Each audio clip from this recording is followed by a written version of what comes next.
partager un message pour la jeunesse, de faire confiance au Seigneur en fait. Le message c'est Dieu est au contrôle.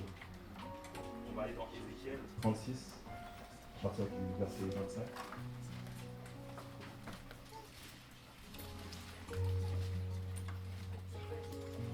Ézéchiel 36, verset 25.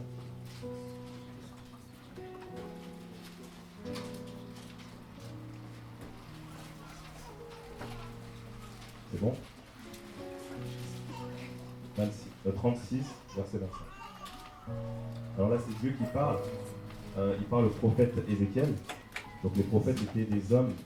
C'était des hommes qui étaient, à qui Dieu parlait directement. Et donc on va lire 25. Je vous aspergerai d'eau pure et vous serez purifiés. Je vous purifierai de toutes vos impuretés et de toutes vos idoles. Je vous donnerai un nouveau cœur et je mettrai au-dedans de vous un esprit nouveau. J'ôterai de votre chair le cœur de pierre et je vous donnerai un cœur de chair. Je mettrai mon esprit au-dedans de vous. Je ferai en sorte que vous suiviez mes ordonnances et que vous observiez et pratiquiez mes lois. Amen. En fait, dans ce verset, on voit que c'est Dieu en fait qui change les cœurs. Parce que depuis le péché d'Adam et Ève, tous les cœurs en fait ils étaient abîmés par le péché en fait. Et du coup, le Seigneur il a vu qu'il devait descendre sur terre pour changer le cœur de l'homme. Parce que l'homme, quoi qu'il faisait, il faisait le mal en fait. Il était dirigé à faire le mal, Et par exemple là, le Seigneur il nous a invités, enfin chacun, parce qu'il n'y a pas de hasard. Et le Seigneur en fait, des fois on peut se dire avec la jeunesse, on peut se dire, est-ce que je pourrais être à l'exigence de Dieu en fait. Est-ce que je pourrais, parce que les choses de Dieu, souvent on dit, ah ça c'est pour les papas, les mamans, tout ça. Or que Jésus veut notre jeunesse, comme les sœurs ont pu le dire juste avant. Et il a compris qu'il doit nous donner un nouveau cœur. Il ne veut pas rapistoler ton cœur, mettre du scotch.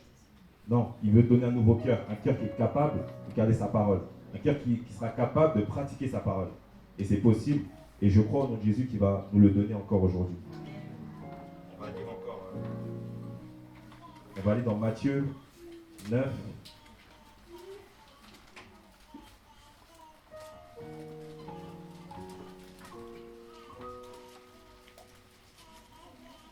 Matthieu 9, verset 9. Matthieu 9, verset 9, je lis. De là, étant allé plus loin, Jésus vit un homme nommé Matthieu, assis au bureau du péage, et il lui dit, suis-moi. Et il se leva et le suivit. 10. Et il arriva, comme Jésus était à table dans la maison, que voici beaucoup de publicains et de pécheurs vinrent et se mirent à table avec lui et ses disciples. Et les pharisiens, voyant cela, dirent à ses disciples, pourquoi votre docteur mange-t-il avec les publicains et les pécheurs? Et Jésus, les ayant entendus, leur dit, ce ne sont pas ceux qui sont en bonne santé qui ont besoin de médecins, mais les malades. Donc là, on voit déjà au 9 que lorsque Jésus il a appelé Matthieu, il lui a dit, suis-moi, et il s'est levé, il l'a suivi. Il n'a pas trop réfléchi. Avec Jésus, on ne réfléchit pas trop en fait. Le Seigneur, quand il t'appelle, ne te met pas la pression. Ne te met pas la pression parce que on nous a présenté un Dieu, des fois, qui, les médias, les films, on pense que Dieu a un tonnerre dans la main et à la moindre erreur, il le lance en fait. Mais non, Dieu c'est une histoire d'amour, c'est une histoire de relation, de cœur à cœur. Justement, c'est pour ça qu'il veut changer notre cœur pour qu'on puisse pratiquer sa parole. Et on voit ensuite qu'il mangeait avec des pécheurs, donc toutes les personnes de mauvaise vie. Dans la Bible, on a vu qu'il y avait des prostituées, il y avait des voleurs, il y avait des meurtriers, il y avait des gens qui étaient déconsidérés dans la société. Mais Jésus, en fait, il est descendu pour ces gens-là. Ceux qui se prennent pour qu'ils n'ont pas de péché, en fait, se mentent à eux-mêmes. Et justement, Jésus, il est venu, c'est Dieu qui a pris un corps humain et il est descendu sur terre pour être au contact de ces personnes-là.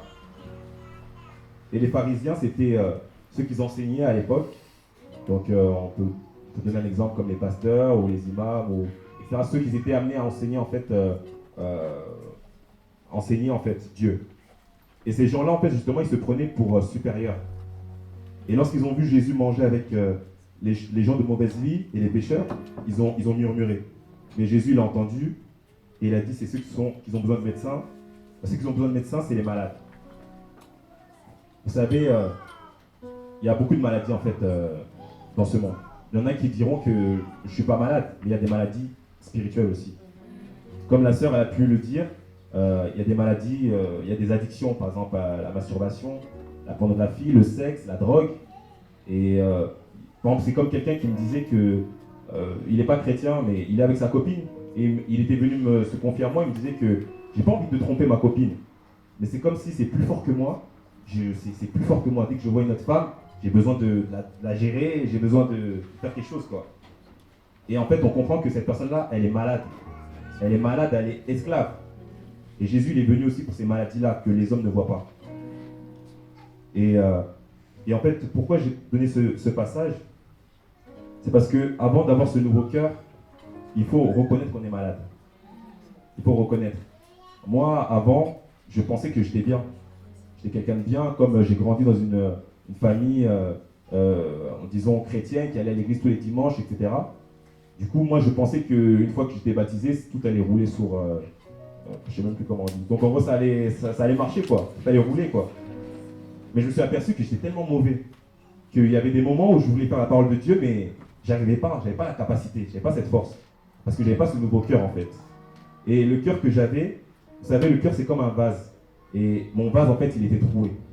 Mon vase, il était troué. Donc, du coup, chaque dimanche, le pasteur mettait de l'eau. La parole de Dieu, ça symbolise l'eau. Donc, il prêche, on dit Amen. Et la semaine, tout l'eau disparaissait. Tout l'eau s'écoulait.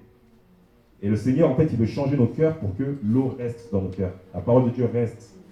Et que ça fasse effet. Et c'est pour ça que on va aller dans un autre passage.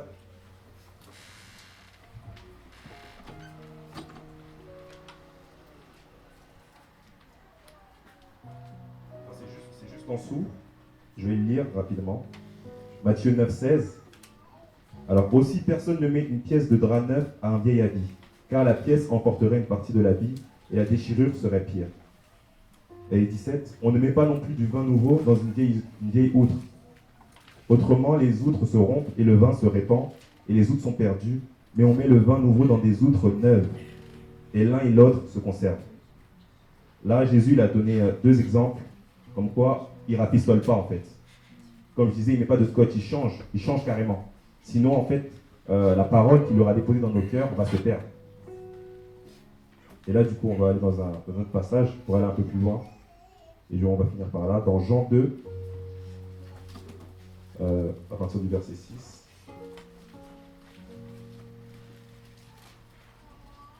On va comprendre que sans Dieu, on ne peut rien. Et que c'est pour ça qu'il ne faut pas se mettre la pression, il faut reconnaître qu'on est malade. Chacun connaît sa maladie. Dieu nous a donné la conscience pour savoir, donc dans ton cœur, tu sais déjà qu'est-ce qui t'empêche en fait de craindre Dieu, qu'est-ce qui t'empêche qui te retient esclave du péché en fait. Donc dans Jean 2, verset 6, si on est arrivé, je lis. Or il y avait là 6 vases de pierre destinés aux purifications des Juifs, contenant chacun 2 ou 3 mesures. Et Jésus leur dit, remplissez d'eau ces vases, et ils les remplirent jusqu'en haut. Puis il leur dit, puisez-en maintenant, et apportez-en au maître d'autel. Et ils lui en apportèrent. Quand le maître d'autel eut goûté l'eau qui avait été changée en vin, or il ne savait pas d'où cela venait, mais les serviteurs qui avaient puisé l'eau le savaient bien. Il s'adressa à l'époux et lui dit, tout être humain sert d'abord le bon vin, ensuite le moins bon, après qu'on s'enivrait. Mais toi, tu as gardé le bon vin jusqu'à maintenant. Donc là, c'est Jésus qui est aux noces, dans un mariage, et c'était son premier miracle. On lui a demandé de changer l'eau en vin. Moi, à l'époque, quand je voyais ce miracle, je pensais que, comme si Jésus voulait se chauffer, quoi. En gros, après, je marchais sur l'eau, je vais guérir des gens. Or que non, ce miracle, en fait, il est tellement capital. C'est pour ça que c'est le premier. C'est pour ça que c'est le premier. Les vases, il a pris des vases, il a mis de l'eau. L'eau, comme on l'a vu tout à l'heure, c'est la parole de Dieu. Donc le Seigneur, il déverse l'eau dans nos cœurs. Ensuite, il a changé cette eau en vin. Quand on lit dans la parole de Dieu, on voit que le vin, ça symbolise la vie. Ça ressemble au sang justement, c'est rouge. Comme la fameuse phrase où Jésus dit, tenez, ceci est mon sang, voilà. Et donc en fait, on comprend que si Jésus, il ne change pas l'eau en vin, ça sera inutile. Tu peux aller tous les jours écouter la parole de Dieu, mais si Jésus ne te touche pas pour changer cette eau en vin, ça sera inutile. Et on comprend que seul Jésus est capable, seul Dieu est Jésus est Dieu. Seul lui est capable de changer cette eau en vin en fait. Et donc voilà en fait, le Seigneur il veut qu'on soit, et c'est ça qui va permettre à ce que tu sois un chrétien pratiquant, parce que j'entends qu'il y en a qui disent, il y a des chrétiens non pratiquants. Mais c'est comme, moi je disais, c'est comme quelqu'un qui se dit il est fumeur non pratiquant, ça n'existe pas. Si on lui demande de t'as une cigarette, sinon je fume pas, t'as dit t'es fumeur en fait. Donc c'est un style de vie. Et Jésus, en fait, quand il change l'eau en vin, tu deviens un chrétien qui arrive à garder la parole. Donc non seulement tu as eu la parole de Dieu, l'eau en toi, mais il change ça en vie, il change ça en vin, et ça devient un lifestyle, un style de vie. Donc voilà, que le Seigneur nous bénisse, qu'il nous garde. Et la prière, c'est vraiment demander, pleurer, implorer Dieu qui change nos cœurs. Ne pas simplement écouter, parce que ça change personne. Tu peux faire 30 ans d'église, 30 ans de bons messages, mais ce n'est pas ça qui change. C'est le cœur qui est changé. C'est ça que Dieu veut, il veut changer nos cœurs. Donc voilà, je prie que le Seigneur change nos cœurs encore en cette journée. Que Dieu vous bénisse.